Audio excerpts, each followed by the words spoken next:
Assalamualaikum warahmatullahi wabarakatuh. Idul Adha merupakan hari raya besar bagi umat Islam yang juga dikenal dengan istilah Idul Kurban. Karena pada hari itu Allah memberi kesempatan kepada umat Islam untuk lebih mendekatkan diri kepadanya, yaitu dengan menyembelih hewan kurban sebagai simbol ketakwaan dan kecintaan kita kepada Allah. Jika kita menengok sisi historis dari perayaan Idul Adha ini, maka pikiran kita akan teringat kisah teladan Nabi Ibrahim alaihissalam, yaitu ketika beliau diperintahkan oleh Allah Subhanahu wa Ta'ala untuk menempatkan istrinya Hajar bersama Nabi Ismail putranya yang saat itu masih sangat kecil. Mereka ditempatkan di suatu lembah yang tandus, gersang, tidak tumbuh sebatang pohon pun. Lembah itu demikian sunyi dan sepi, tidak ada penghuni seorang pun. Tapi baik Nabi Ibrahim maupun istrinya Hajar menerima perintah itu dengan ikhlas dan penuh tawakal. Karena pentingnya peristiwa tersebut, Allah mengabadikannya di dalam Al-Quran. Ya Tuhan kami, sesungguhnya aku telah menempatkan sebagian keturunanku di suatu lembah yang tidak mempunyai tanaman-tanaman di dekat rumahmu, Baitullah yang dimuliakan. Quran Surat Ibrahim ayat 37. Seperti yang diceritakan oleh Ibnu Abbas bahwa tatkala Siti Hajar kehabisan air minum hingga tidak bisa menyusui Nabi Ismail alaihissalam, beliau mencari air sambil berlari antara Bukit Sofa dan Bukit Marwah sebanyak 7 kali. Tiba-tiba Allah mengutus malaikat Jibril membuat mata air Zam-Zam.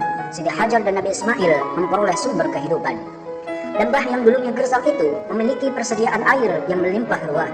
Datanglah manusia dari berbagai pelosok, terutama para pedagang, ke tempat Siti Hajar dan Nabi Ismail untuk membeli air. Datang rezeki dari berbagai penjuru dan makmurlah tempat sekitarnya.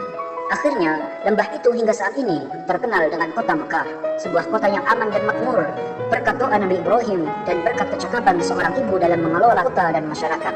Kota Mekah yang aman dan makmur dilepiskan oleh Allah kepada Nabi Muhammad SAW dalam Al-Quran.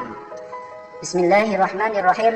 Wa idh qala Ibrahim rabbi ij'al hadha baladan aminan warzuq ahlahu minas samarati man amana minhum billahi wal yawmil akhir. Dan ingatlah ketika Ibrahim berdoa, ya Tuhanku, jadikanlah negeri ini sebagai negeri yang aman sentosa dan berikanlah rizki dari buah-buahan kepada penduduknya yang beriman di antara mereka kepada Allah Subhanahu wa Ta'ala dan hari kiamat. Quran Surat Al-Baqarah ayat 126. Dari ayat tersebut, kita memperoleh bukti yang jelas bahwa kota Mekah hingga saat ini memiliki kemakmuran yang melimpah. Jamaah haji dari seluruh penjuru dunia memperoleh fasilitas yang cukup selama melakukan ibadah haji maupun umrah. Hal itu membuktikan tingkat kemakmuran modern dalam tata pemerintahan dan ekonomi serta keamanan hukum sebagai faktor utama kemakmuran rakyat yang mengagumkan. Yang semua itu menjadi dalil bahwa doa Nabi Ibrahim dikabulkan oleh Allah Subhanahu wa Ta'ala. Semua kemakmuran tidak hanya dinikmati oleh orang Islam saja, orang-orang yang tidak beragama Islam pun ikut menikmati. Allah Subhanahu wa Ta'ala berfirman yang artinya, dan kepada orang kafir pun aku beri kesenangan sementara, kemudian aku paksa ia menjalani siksa neraka, dan itulah seburuk-buruk tempat kembali. Quran Surat Al-Baqarah ayat 126. Idul Adha dinamai juga Aidun Nahar, artinya hari raya penyembelihan. Hal ini untuk memperingati ujian paling berat yang menimpa Nabi. Melaksanakan perintah Allah, datanglah setan sambil terus menggoda Nabi Ibrahim dan menggoyahkan imannya. Namun Nabi Ibrahim telah memiliki tekad yang kuat. Ia mengambil batu lalu mengucapkan Bismillahi Allahu Akbar. Batu itu dilempar. Akhirnya seluruh jemaah haji sekarang mengikuti apa yang dulu dilakukan oleh Nabi Ibrahim ini di dalam mengusir setan dengan melempar batu sambil mengatakan Bismillahi Allahu Akbar. Dan hal ini kemudian menjadi salah satu rangkaian ibadah haji, yakni melempar jumrah. Ketika sang ayah belum juga mengayunkan pisau di leher putranya, Nabi Ismail mengira ayahnya ragu, seraya ia melepaskan tali di tangannya agar tidak muncul kesan bahwa sang anak menurut untuk dibaringkan karena dipaksa. Kemudian ia meminta ayahnya untuk memalingkan wajah supaya tidak melihat wajahnya. Namun ketika pisau nyaris digerakkan, tiba-tiba Allah berseru dengan firman-Nya, menyuruh menghentikan perbuatannya, tidak usah untuk diteruskan pengorbanan terhadap anaknya.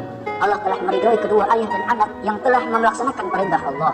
Sebagai imbalan keikhlasan mereka, Allah mencukupkan dengan penyembelihan seekor kambing sebagai kurban, sebagaimana diterangkan di dalam Al-Quran Surat As-Saffat ayat 107-110.